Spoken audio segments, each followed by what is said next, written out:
The orc woman stood alone in her wedding dress, while her groom's mother folded the ceremonial cloth and carried it to a cart that should have stayed empty until morning. Zara Millstone watched the guests drift away from the arbor field in twos and threes, their voices low and careful, as though speaking too loudly might shatter what remained of the afternoon. The sun hung heavy in the west, turning the wheat stubble gold, and she felt the weight of her dress pull at her shoulders. The ivory linen had taken her 4 months to weave and 2 weeks to sew, every stitch placed by her own hands during the winter evenings when she had believed Garrett Thorne would stand beside her when summer came. He had not come. An hour ago his father had walked to the arbor with a folded note and handed it to the officiant, who had read it silently before asking the gathered families to step aside. The note said Garrett had left in the night. It did not say where or why or whether he would return.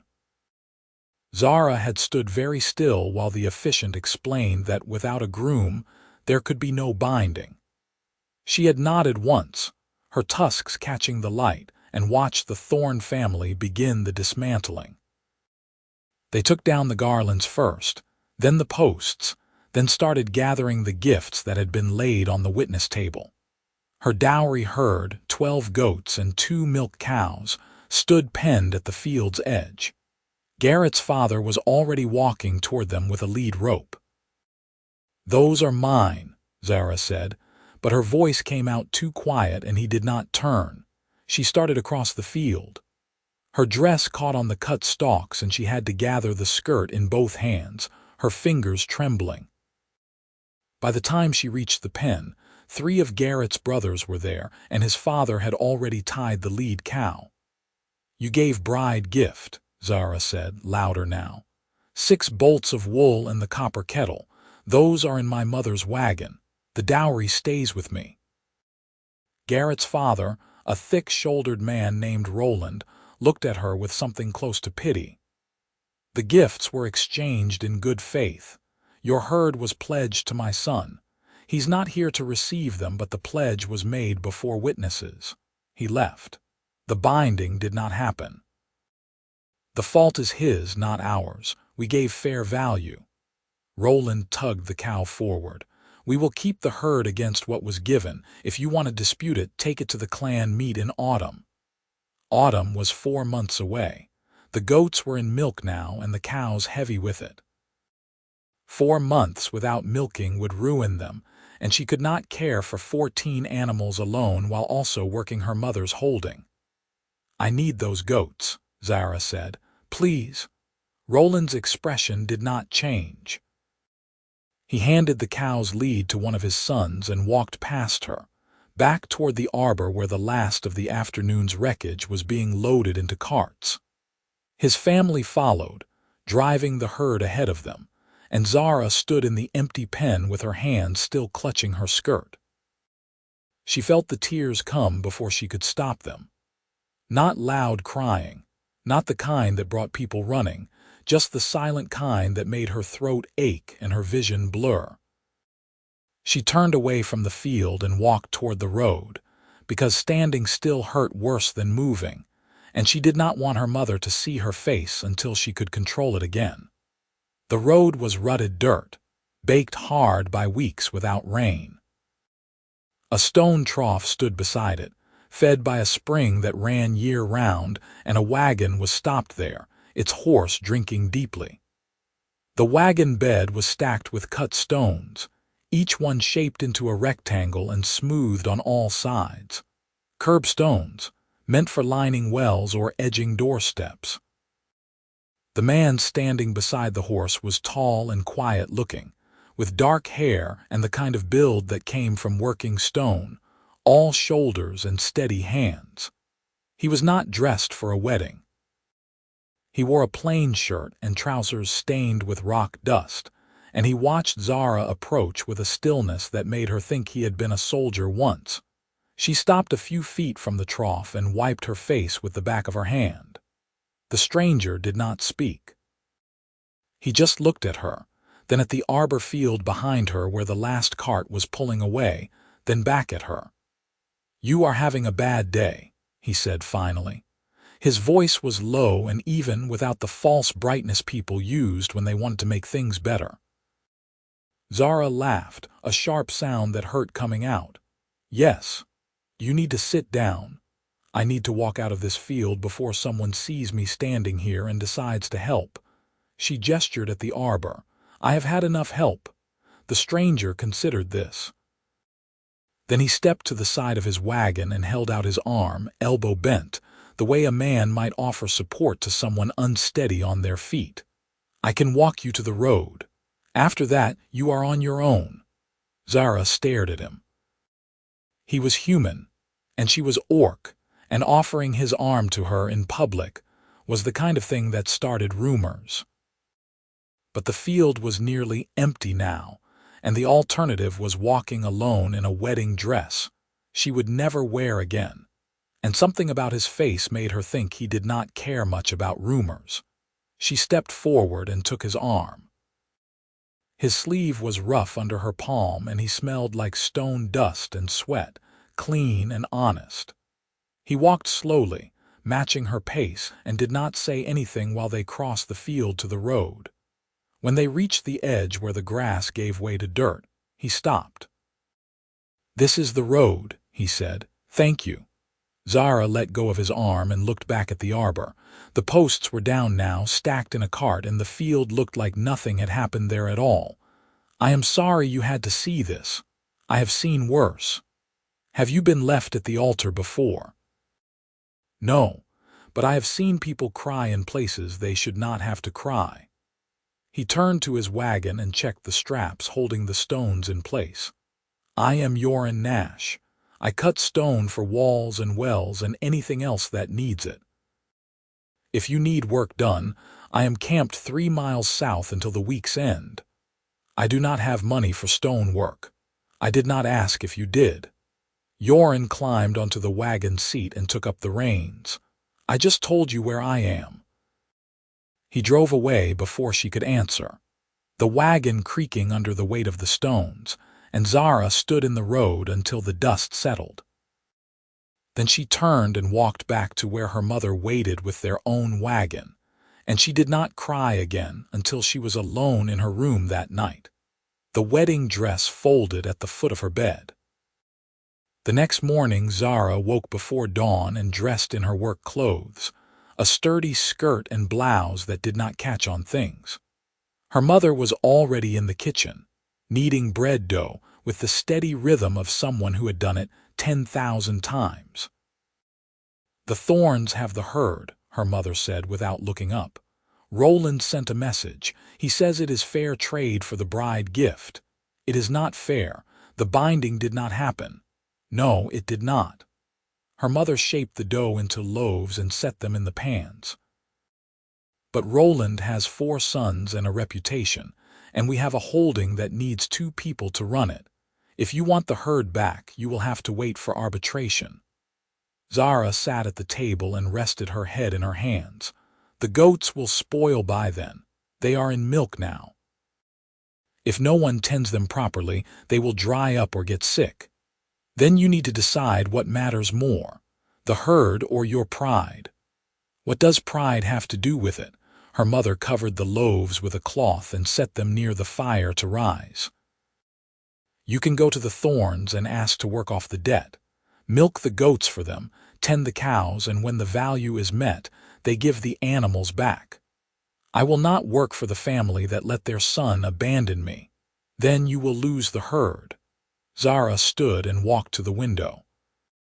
The holding spread out before her, 20 acres of pasture and grain, with a small barn and a spring house that needed re-roofing. It was good land, but it was not enough for a herd and the crops both, not without another pair of hands. She had expected those hands to be Garrett's. They had planned it together over the winter. Her dowry herd and his family's wool, combined into a single operation that would support them both. Now the plan was gone, and she was left with nothing but a dress she could not wear and a debt she could not pay. "There is another option," Zara said slowly. "The high dairy." Her mother turned. "No. It has been empty for 2 years. If I can get the herd back, I can take them up there for the summer. The pasture is free and the spring house still stands. The spring house is a ruin. The track washed out last autumn, and you cannot run a dairy alone. I will hire help." "With what money?" Zara did not answer. She had no money. The wedding had taken everything she had saved, and the dowry herd had been her stake in the future. But the high dairy was still there, and it was still hers by right of her grandmother's will. If she could get the animals back and move them up the mountain before the summer heat set in, she could make cheese and butter, sell them at the valley market, and have enough to survive the winter. It was not the life she had planned, but it was a life. "I will find a way," Zara said. Her mother sighed and turned back to the bread. "You are as stubborn as your grandmother. She would be proud." Zara left the house and walked the 3 miles south, following the road until she saw the wagon camped in a clearing beside a stream. Yoren Nash was working on a stone, cutting it with a chisel and mallet, the blows steady and precise. He looked up when she approached, but he did not stop working. "I need to hire your wagon," Zara said. Yoren finished the cut and set down the mallet. "For what?" Moving equipment to the high dairy. "Churns, presses, barrels. I can pay in cheese when the first batch is ready." "How much cheese?" "Enough to make it worth your time." Yoren walked to the stream and washed the stone dust from his hands. "The high dairy is 12 miles up a mountain track. If the track is washed out, my wagon will not make it. Then I will pay you to fix the track, with cheese that does not exist yet." "Yes." Yoren dried his hands on his trousers and looked at her. His eyes were gray, the color of the stones he cut, and there was no judgment in them, just a quiet kind of assessment. "You are the woman from the arbor field." "Yes." "Why are you not asking your family for help?" "Because my family cannot give me what I need." Zara crossed her arms. "I need a wagon and a strong back and someone who will not ask questions. You offered work. I am taking you up on it." Yoren was silent for a long moment. Then he nodded. "I will look at the dairy. If the track can be fixed, we will talk about payment. If it cannot, you owe me nothing." "When can you go?" "Now, if you can ride in a wagon full of rocks." Zara climbed onto the seat beside him and they drove north, the wagon creaking under the weight of the curbstones. The road climbed steadily into the hills, leaving the valley behind, and Zara watched the fields give way to forest, the air growing cooler as they rose. She had not been to the high dairy since her grandmother died, and she was not sure what they would find when they arrived. The track branched off the main road after an hour, narrow and overgrown, and Yoren slowed the horse to a walk. The wagon jolted over roots and stones, and twice they had to stop to clear fallen branches. The washout came half a mile in, where a spring had cut across the track and carried away the soil, leaving a gap too wide for the wagon to cross. Yoren climbed down and walked the length of it, testing the edges with his boot. "This will take 2 days to fix, maybe 3. Can you do it?" "Yes." "But I will need stone and timber and you will need to help." "I can help." Yoren looked at her, taking in the work clothes and the way she stood, weight balanced and ready. "Have you done this kind of work before?"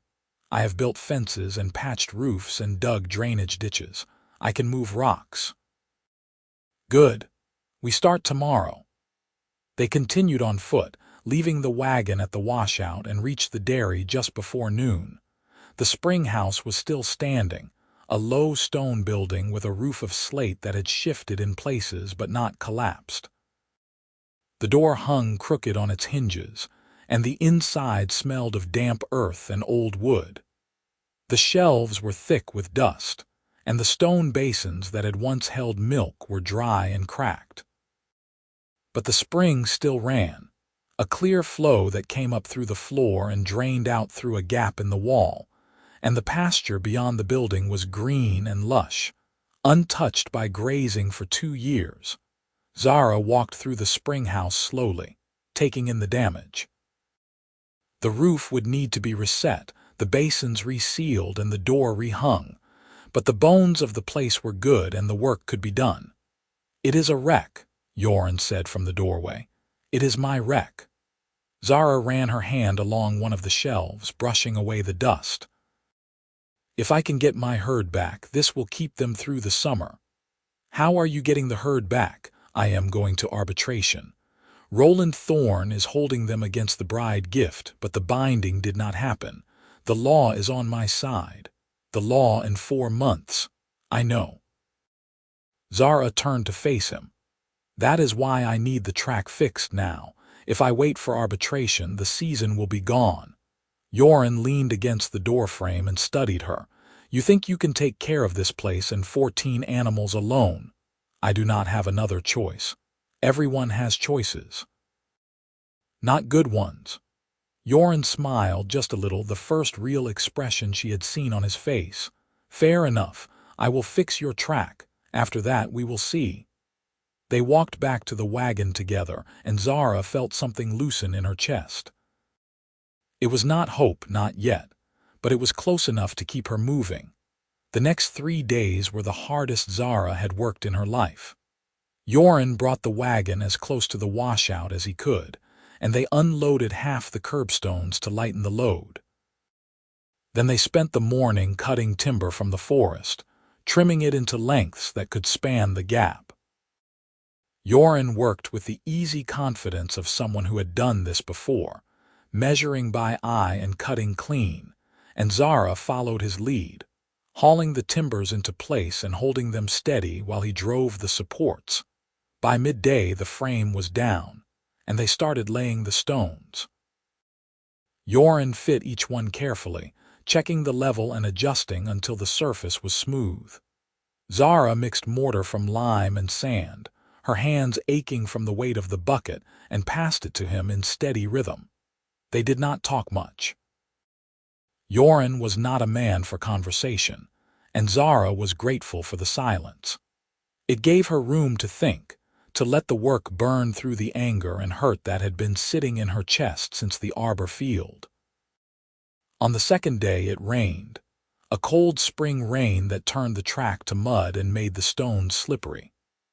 They kept working, covering the mortar with canvas to keep it from washing away, and by the time the sun came out again, Zara's clothes were soaked through and her hands were blistered.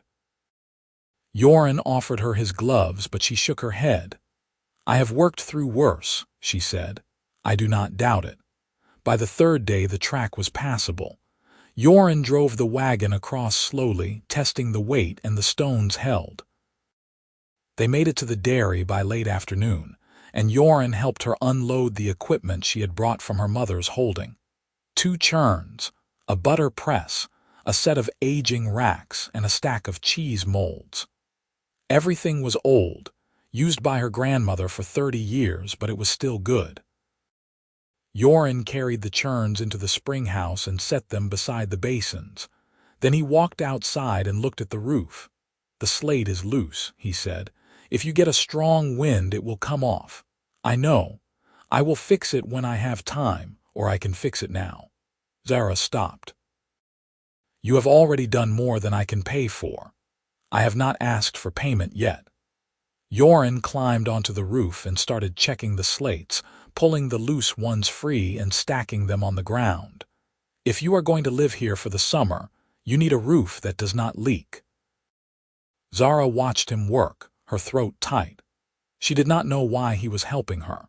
He had no reason to care whether her dairy succeeded or failed, and she had nothing to offer him but cheese that did not exist yet.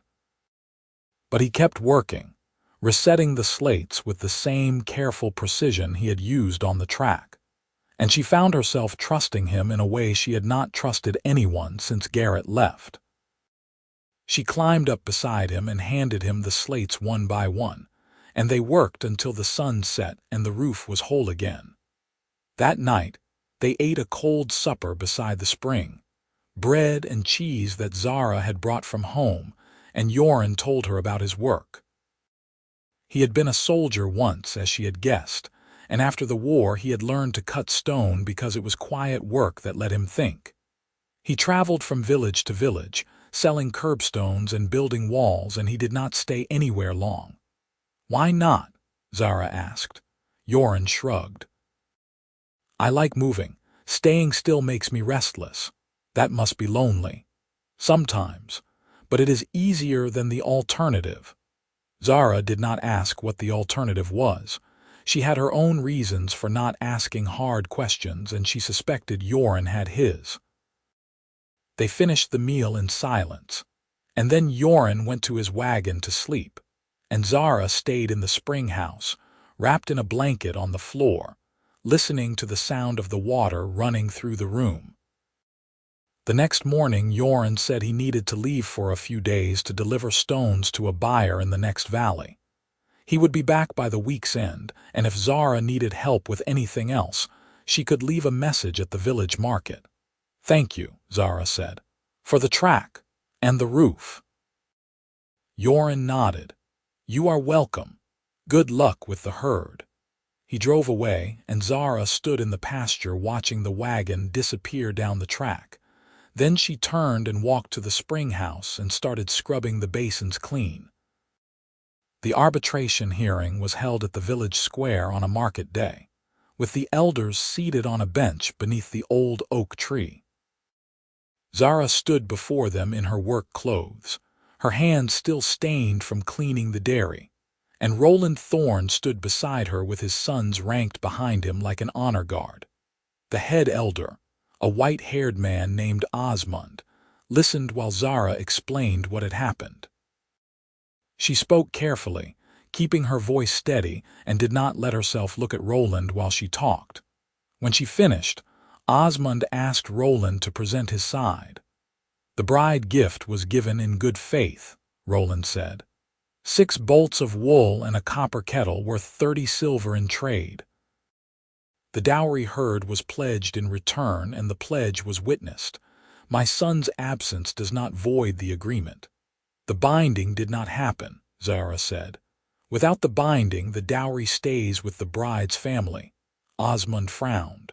The law is unclear on this. The gifts were exchanged, but the ceremony was not completed.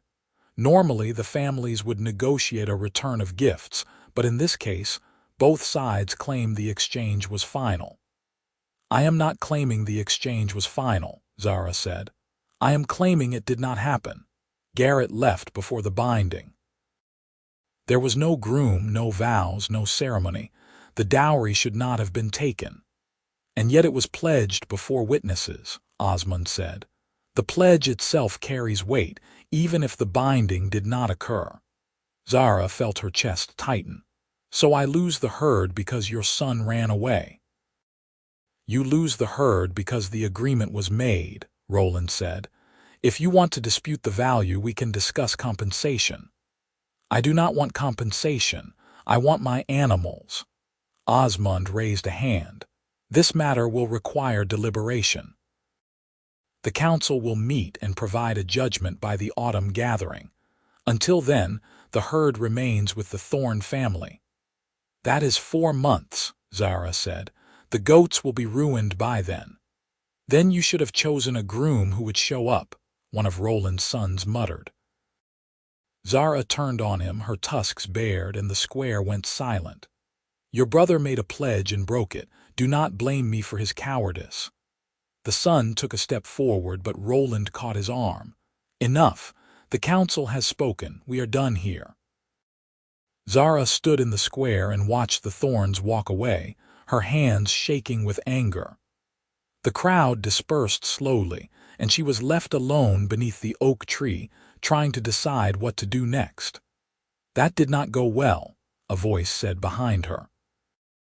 She turned and saw Yoren standing at the edge of the square, his wagon parked beside the market stalls.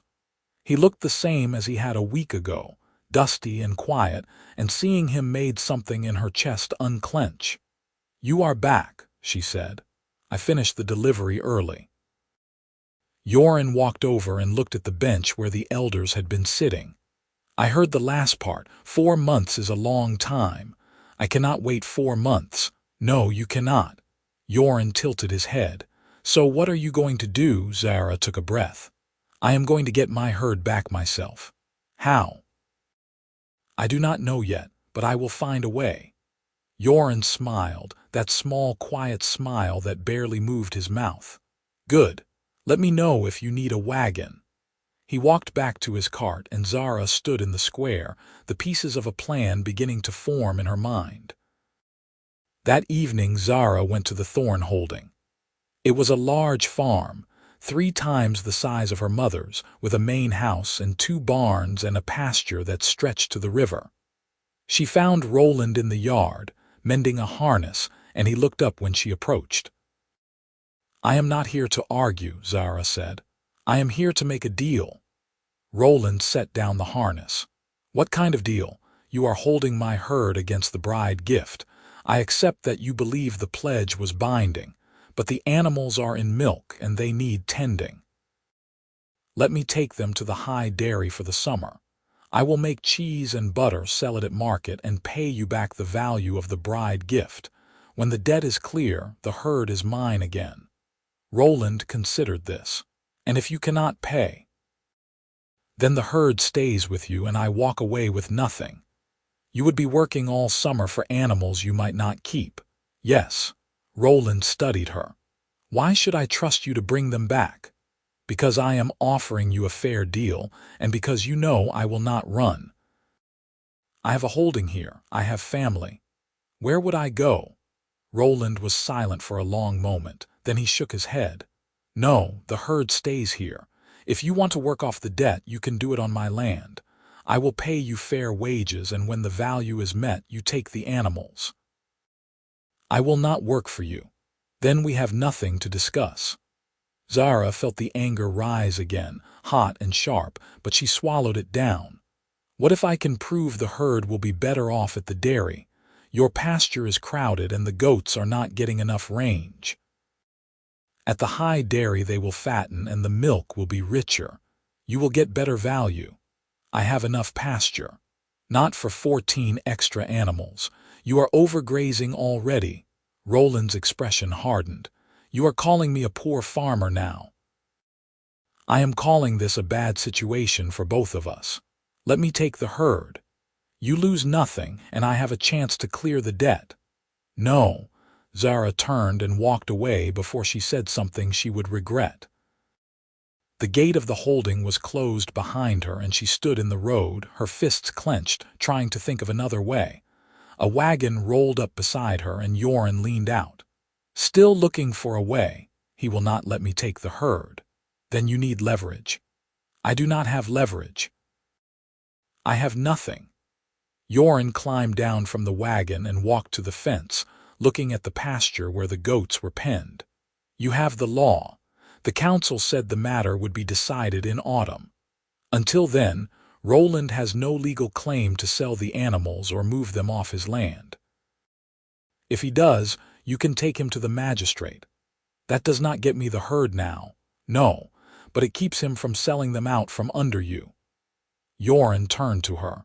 And if he cannot sell them and you cannot take them, then they are just sitting here, costing him fodder and space. That is leverage. Zara thought about this. You think he will change his mind? I think he will get tired of feeding your goats before autumn comes. And if he does not, then you wait. And you plan. And when the council rules in your favor, you take your herd and you do not look back. Zara looked at the pasture, at the animals that should have been hers, and felt the weight of the summer ahead. I do not know if I can wait that long. You can, Yoren said. You are stronger than you think. She looked at him, this quiet stranger who had fixed her track and her roof and stood beside her when no one else would, and she felt something shift in her chest. It was not love, not yet, but it was the beginning of it, the first fragile thread of connection that might grow into something stronger. Why are you helping me? Zara asked. Yoren shrugged. Because you asked. And because I have been where you are, alone and angry and trying to fix something that should not be broken. Did you fix it? Eventually. It took time. I do not have time. Then we will work fast. Yoren climbed back onto the wagon. Come on, I have an idea. They drove to the village and found the magistrate, a sharp-eyed woman named Celeste who kept the records and settled disputes when the elders could not. Yoren explained the situation, and Celeste listened with her hands folded on the desk. The council has deferred judgment until autumn, Celeste said. Until then, the herd is in Roland Thorne's custody, but he cannot dispose of them without your consent. If he tries, you can file a complaint and I will enforce the hold. What if he lets them spoil? Zara asked. The goats are in milk now. If he does not tend them properly, they will dry up. Then you will have grounds to argue neglect, and the council will take that into account. Celeste pulled out a ledger and made a note. I will send word to Roland that the herd is under legal hold. That should keep him from doing anything foolish. Zara felt a small measure of relief. Thank you. Do not thank me yet. This does not solve your problem, it just keeps it from getting worse. They left the magistrate's office, and Yoren drove Zara back to her mother's holding. The sun was setting, and the air was cool and smelled of hay. What will you do now? Yoren asked. I will go to the dairy and start preparing. If I can get the herd by midsummer, I will still have time for a full season of cheese. And if you cannot, then I will have a very clean spring house and nothing to show for it. Yoren smiled. At least it will be clean. Zara climbed down from the wagon and turned to him. Will you come back to help with the dairy? Do you need me to? I think so.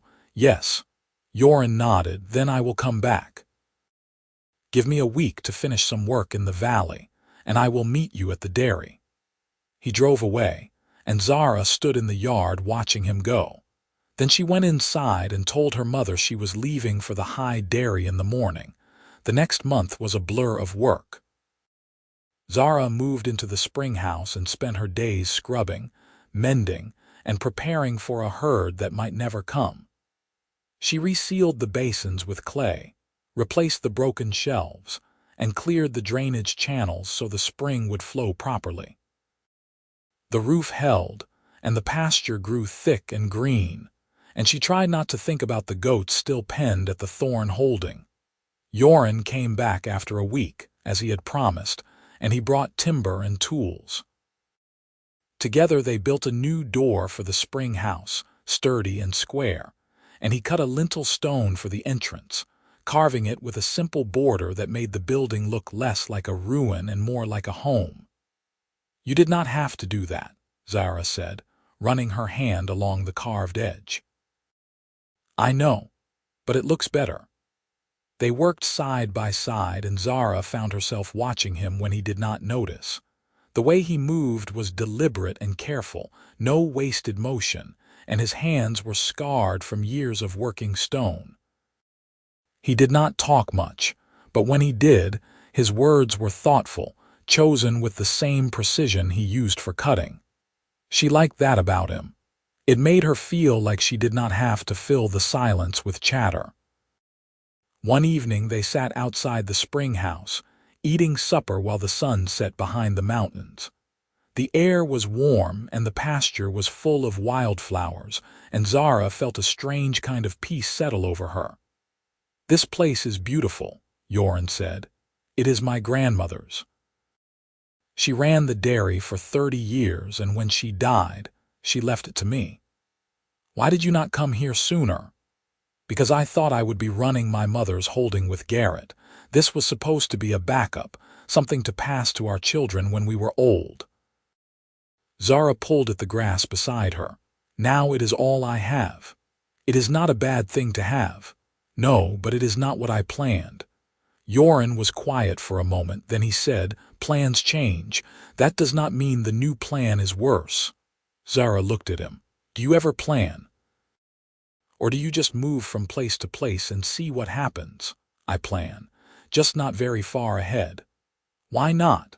Because I learned a long time ago that the things you plan for are usually not the things that happen. Yoren picked up a stone and turned it over in his hand. During the war, I planned to survive. I planned to go home. I planned to find the people I left behind, and when I got there, they were gone. The village was burned and everyone I knew was dead or scattered, so I stopped planning and started moving. Zara felt her throat tighten. I am sorry. It was a long time ago. Yoren set the stone down, but it taught me that the only thing you can really plan for is today. Tomorrow will take care of itself. That sounds lonely. It is, but it is also simple. They sat in silence, and Zara thought about what he had said. She had spent so much time planning her life with Garrett that she had forgotten how to live without a plan. Now the plan was gone, and she was left with the dairy, and a herd she might never get back, and a stranger who had become the closest thing she had to a friend. "Do you ever want to stop moving?" Zara asked. Yoren looked at her, his gray eyes steady. "Sometimes, when I find a reason to." The words hung in the air between them, and Zara did not know what to say. So she stood and cleared the supper things, and Yoren went to his wagon, and they did not talk about it again. By the end of the 3rd week, the spring house was ready. The basins were sealed, the shelves were stocked with molds and cloths, and the pasture was cleared and fenced. All Zara needed was the herd. She went to the village market and asked around, trying to find out if Roland had said anything about the goats. The answer was always the same. He was keeping them, feeding them well, and waiting for autumn. No one thought he would change his mind. Zara was walking back to the dairy when she saw a rider coming up the track. It was one of Roland's sons, the youngest one, a boy named Marcus who could not have been more than 16. He dismounted and handed her a folded note. "My father sent this," Marcus said. Zara opened the note and read it. The handwriting was neat and formal, and the message was short. "Miss Millstone, I have reconsidered your offer. If you can pay the value of the bride gift by the autumn gathering, you may take the herd to the high dairy for the summer. The value is 30 silver. You will provide a written agreement and a surety against loss. If the terms are acceptable, come to the holding tomorrow morning. Roland Thorne." Zara read the note twice, her heart pounding. 30 silver was more than she could make in a summer, even with a full herd and good sales. But it was a chance, and it was more than Roland had offered before. "Tell your father I will be there tomorrow," Zara said.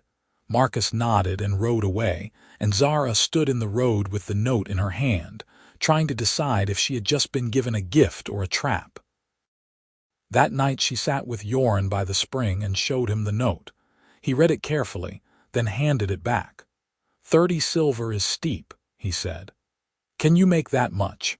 If I sell every wheel of cheese I make, and if the prices hold, and if nothing goes wrong, I might come close. But I would need to sell butter too, and milk, and even then it would be tight. What happens if you fall short? I lose the herd." Yoren frowned. "That is a risk.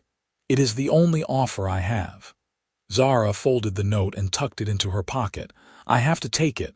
Then you need a plan. How much can you make per wheel of cheese? 2 silver if the quality is good. And how many wheels can you make in a summer? Maybe 20, if I have enough milk. That is 40 silver, minus the cost of supplies and travel to market. I would clear maybe 30 if I am lucky. So you need every sale to go perfectly." "Yes." Yoren was quiet for a long moment. Then he said, "I can help." "How?" "I know buyers in the valley, merchants who supply the inns and the big houses. If you can get the cheese to them, they will pay fair price and you will not have to rely on market sales." Zara looked at him. "Why would you do that?" "Because I want you to succeed." Yoren met her eyes. "And because I have a wagon and you need one. I cannot pay you, I know. But I will take a share of the profit when you sell. Call it a partnership." Zara felt something warm spread through her chest. You would do that. I just said I would. She did not know what to say. The offer was generous, more than she had any right to expect, and it meant Yoren would be staying for the summer. She was not sure how she felt about that, but she knew it made her feel less alone. Thank you, Zara said quietly. Yoren nodded. We start tomorrow. The next morning, Zara went to the thorn holding and signed the agreement.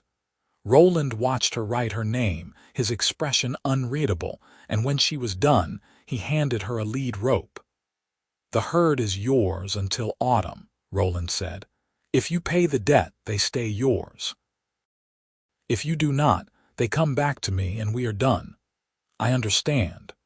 Roland stepped aside and Zara walked to the pen where the goats were waiting. They looked healthy, well-fed and calm, and she felt a surge of relief. She had been afraid Roland would let them suffer out of spite, but he had kept his word. She led the herd out of the pen, and Yoren was waiting with his wagon at the gate. Together, they drove the animals up the track to the dairy, the goats bleating and the cows plodding steadily, and by midday the pasture was full of life again. Zara stood in the spring house doorway and watched the herd graze, and for the first time since the arbor field, she felt like she had a future. The summer was brutal.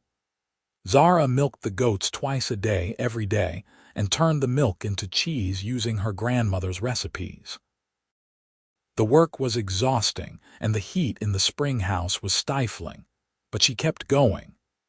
Yoren helped when he could, hauling water and cutting firewood and driving the finished wheels to the valley for sale.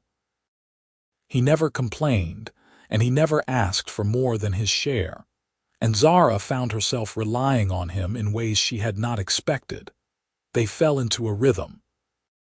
Mornings were for milking and cheese-making, afternoons for tending the pasture and mending equipment, and evenings for sitting by the spring and talking. Yoren told her about the places he had been, the villages and towns and lonely roads, and Zara told him about her grandmother, the fierce old orc woman who had built the dairy with her own hands and taught Zara everything she knew. She sounds like you, Yoren said one night. She was tougher than me. I doubt that, Zara smiled. You did not know her, no, but I know you. The words were simple, but they made her chest tighten. She looked at Yoren, this quiet man who had walked into her life by accident and stayed because he chose to, and she realized she did not want him to leave when the summer ended. What will you do when autumn comes? Zara asked. I do not know. Move on, probably. There is always work somewhere. What if there was work here? Yoren looked at her. What kind of work? The kind that keeps you in one place. He was silent for a long moment, and Zara thought she had said too much. But then he smiled, that small, quiet smile, and said, I will think about it. They did not talk about it again, but the possibility hung between them, unspoken and fragile. By midsummer, Zara had made 15 wheels of cheese and sold them all. The money was good, and the buyers Yoren had introduced her to were reliable. She started to believe she might actually clear the debt. Then Garrett came back. She was working in the spring house when she heard the horse. She looked up and saw him standing in the pasture, older and thinner than she remembered, with shadows under his eyes that had not been there before. He was alone. Zara set down the ladle and walked outside. What are you doing here? I came to apologize, Garrett said, and to explain. You are 3 months too late for that, I know, but I need you to hear me. Zara crossed her arms. Fine, talk. Garrett dismounted and stood with the reins in his hand, looking at the ground. My family sold me into a debt marriage. My father owed money to a man in the next county, and the man had a daughter. The deal was made before I even met you, but my father did not tell me until the week before our wedding. He said if I did not marry the other girl, the family would lose the holding. Zara felt the anger rise, sharp and hot. So you ran? Yes. I did not know what else to do. I could not marry you knowing I was promised to someone else, and I could not tell you the truth because I was ashamed. So you left me standing at the arbor in front of everyone." Garrett flinched. "I know, it was cowardly. I am sorry. Sorry does not fix this. I know. But I am here now and the debt is cleared. I told my father I would not marry the other girl and I worked off what he owed. It took 3 months, but I am free now. We can still have the life we planned." Zara stared at him. "You think I have been waiting for you," I thought. "I hoped." Garrett looked at the spring house, at the herd grazing in the pasture, and his face fell. "You are building a life here." "Yes, because you left me no choice. I made a mistake, I know that, but I am here now and I still want to marry you." Zara felt something break inside her, not pain but clarity. She looked at Garrett, this man she had planned her life around, and realized she did not love him anymore. Maybe she never had.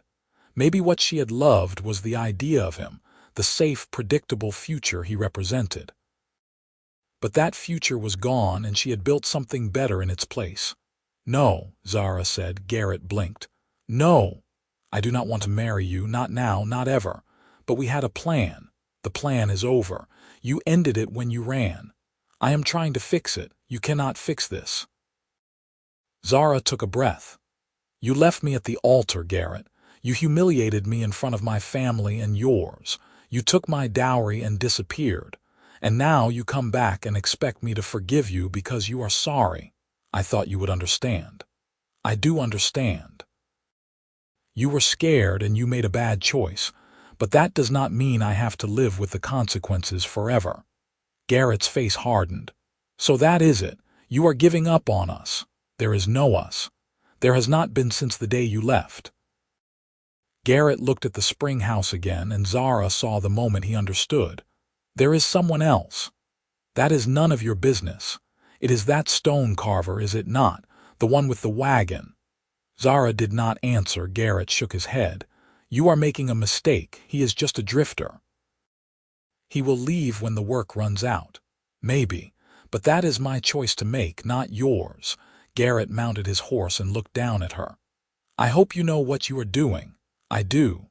He rode away and Zara stood in the pasture, her heart pounding. She heard footsteps behind her and turned to see Yoren standing at the edge of the spring house, a load of firewood in his arms. "I heard voices," Yoren said. "Is everything all right?" "Yes." Zara walked over to him. "Everything is fine." Yoren set down the firewood and looked at her. "That was him, was it not? The groom?" "Yes." "What did he want?" "He wanted to fix things. I told him no." Yoren was quiet for a moment, then he said, "Are you sure?" "Yes, I am sure." "Good." Yoren picked up the firewood again and carried it to the spring house. "Because you deserve better than someone who runs when things get hard." Zara followed him inside. "Is that what you think of me? That I deserve better? I know you do."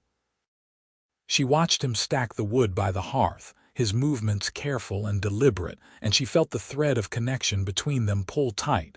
It had been growing all summer, slow and steady, and now it was strong enough to hold weight. "Yoren," Zara said. He looked up. "Yes." "I do not want you to leave when autumn comes."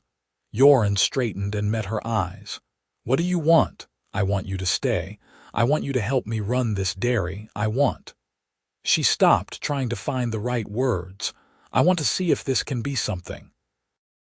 Yoren crossed the room and stood in front of her. He was close enough that she could see the scars on his hands, the dust in his hair, the way his eyes softened when he looked at her.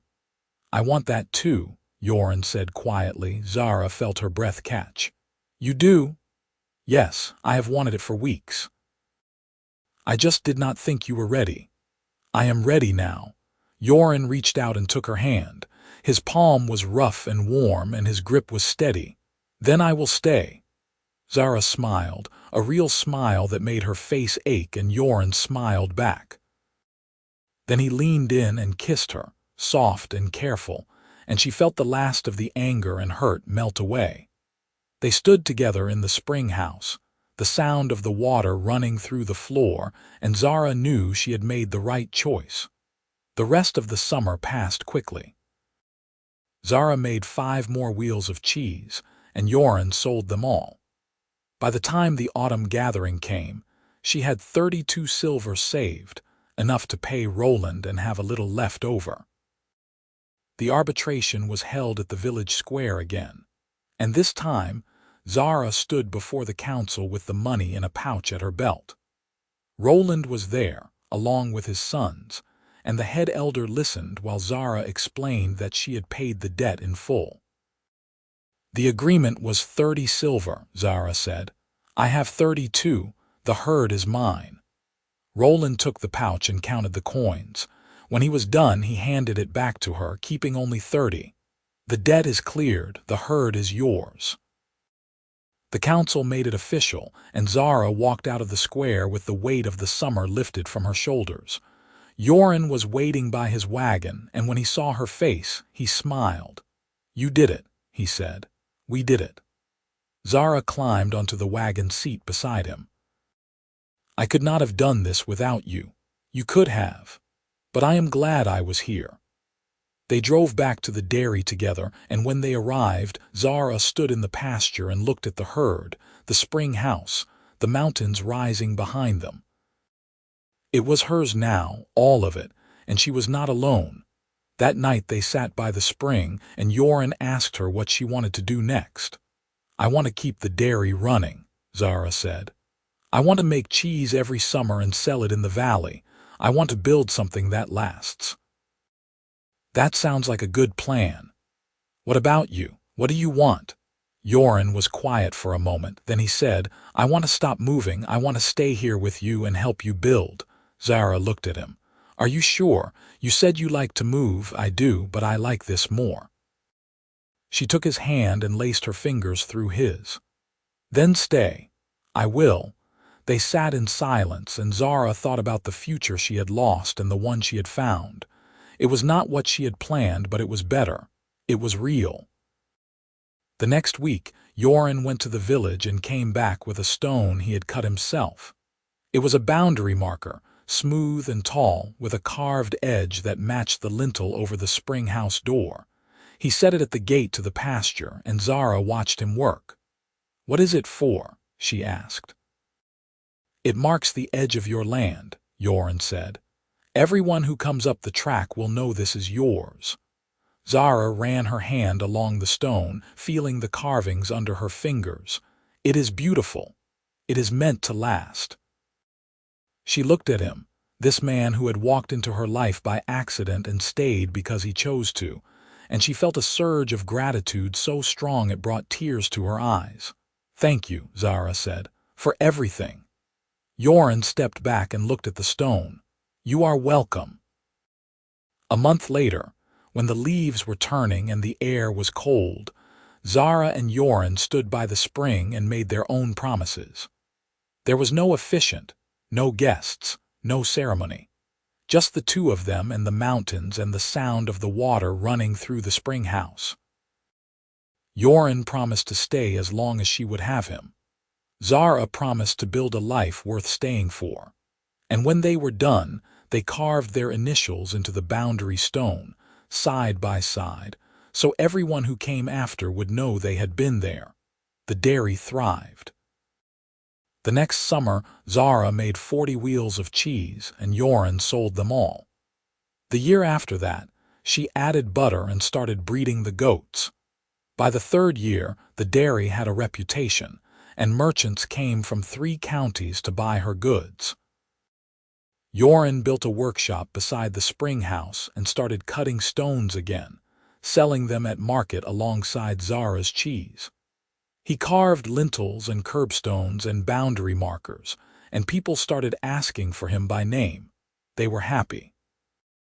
Not in the loud, showy way that made people jealous, but in the quiet, steady way that lasted. They worked hard and they fought sometimes and they made mistakes. But they always came back to the spring, to the place they had built together, and they always chose each other. 5 years after the wedding that did not happen, Zara stood in the pasture with Yoren and watched the sun set behind the mountains. The herd had grown to 30 animals, and the spring house had been expanded twice. The boundary stone still stood at the gate, weathered but strong, and the carvings were still clear.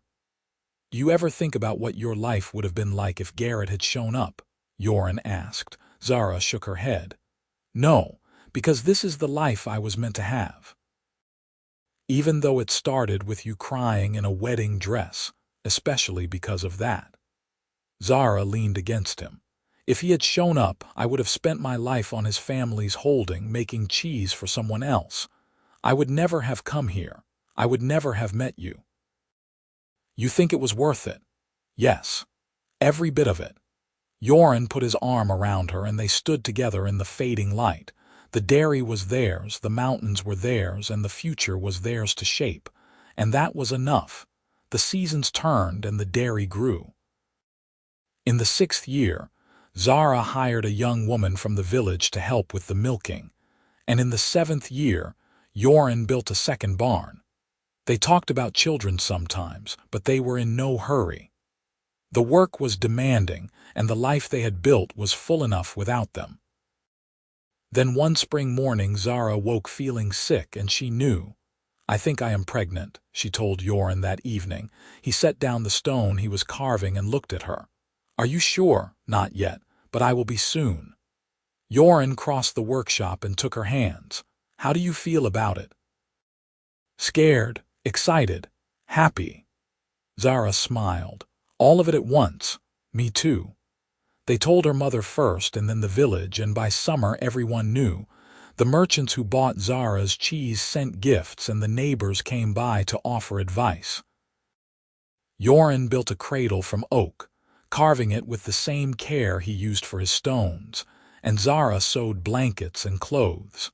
The baby came in early autumn, a boy with green skin and dark hair and a cry that echoed through the spring house. They named him Soren, and he was perfect. Zara held him in the spring house while Yoren sat beside her, and she felt a completeness she had not known was missing. The dairy was theirs, the mountains were theirs, and now this child was theirs, a piece of the future they had built together. "He is beautiful," Yoren said. "He is ours," Zara said. "That is all that matters." Soren grew quickly. By his first birthday he was walking, and by his second he was following Yoren around the workshop, trying to lift the stones. Zara taught him to milk the goats, and Yoren taught him to carve, and he learned with the same steady focus they both had. When Soren was 3, Zara got pregnant again. This time it was a girl, and they named her Vina. She was quieter than her brother, thoughtful and watchful, and she loved the spring house. She would sit by the water for hours, listening to it flow, and Zara would watch her and remember the first time she had stood in this place, broken and alone. The years passed, and the family grew. The dairy became one of the most successful in the region, and Yoren's stonework was sought after by builders across the valley. They were not rich, but they were comfortable, and they were happy. One evening, when Soren was 10 and Vina was 7, Zara and Yoren sat by the spring and watched the children play in the pasture.